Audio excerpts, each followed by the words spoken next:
વાત આગળ કરીએ તો સોલા સિવિલ હોસ્પિટલમાં કોરોનાની ટ્રાયલ વેક્સિનનો બીજો બૂસ્ટર ડોઝ આજથી આપવામાં આવશે।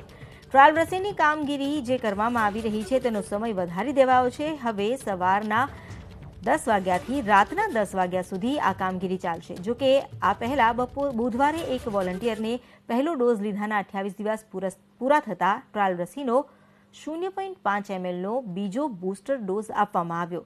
એ પછી વોલન્ટિયરને અડધો કલાક ઓબ્ઝર્વેશનમાં રખાયા। એના બીજા દિવસ સુધી વોલન્ટિયરને કોઈ આડઅસર નથી થઈ। પહેલો જમણા હાથે તો બીજો ડોઝ ડાબા હાથે અપાશે। અત્યાર સુધીમાં 550 જેટલા વોલન્ટિયરને કોરોનાની ટ્રાયલ રસીનો પ્રથમ ડોઝ અપાયો છે। પહેલો ડોઝ કુલ 1000 વોલન્ટિયરને આપવાનો છે। પહેલા ડોઝની કામગીરી મોટે ભાગે 31મી ડિસેમ્બર સુધી પૂર્ણ થશે।